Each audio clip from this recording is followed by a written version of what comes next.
Kama utakuwa unafuatilia ligi kuu nchini Uingereza, basi kuna kitu kama hiki ambacho utakuwa unakiona kwenye jezi mbalimbali za timu, na labda unaweza ukajiuliza hiki ni kitu gani? Sasa hii ni alama ambayo inaitwa poppy au alama ya ukumbusho, wenyewe wanaita sign of remembrance, ambayo ni maalumu kwa watu ambao walipoteza maisha kwenye vita, machafuko pamoja na sehemu ambazo hazina amani duniani. Timu za ligi kuu ya nchini Uingereza zinavaa jezi zenye alama ya poppy kila ifikapo mwezi wa 11 kama sehemu ya kumbukumbu kwa ndugu, jamaa na marafiki ambao walipoteza maisha hasa kwenye vita vya kwanza vya dunia. Matumizi rasmi ya poppy au papi yalianza mwaka 1915 baada ya daktari mmoja ambaye anaitwa John McCrae kutoka nchini Canada, ambaye aliandika shairi linaloitwa In Flooded Field, ambapo alieleza jinsi maua ya papi yalivyochanua nchini Ubelgiji kipindi cha vita vya kwanza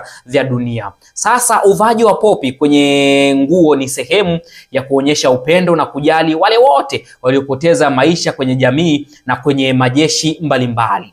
Kuanzia msimu wa mwaka 2012, klabu za ligi kuu nchini Uingereza ziliamua kuweka ua hili la poppy kwenye jezi zao kile ifikapo mwezi wa 11, ambapo mapato yote ambayo yanatokana na mauzo ya jezi hii huenda kwenye serikali ya kifalme ambayo inaongoza nchi ya Uingereza kwa ajili ya kuwafikia waathirika wote wa vita.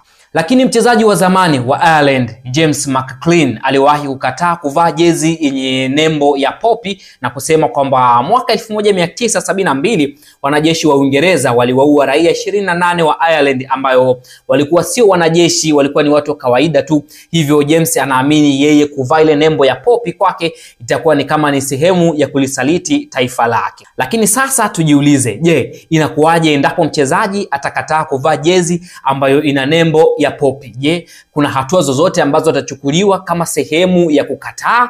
Jibu ni kwamba hapana. Watu ambao watakataa kuvaa jezi ambayo ina nembo ya poppy siku husika watahesabika kama ni watu wasio na heshima au wasaliti na watu ambao hawajali, lakini hawatachukuliwa hatua yoyote kwa sababu inakuwa ina sababu maalumu ambayo inampelekea mchezaji husika ama mtu husika asivae jezi ambayo itakuwa ina alama hii hapa ya poppy, ama tunasema sign of remembrance.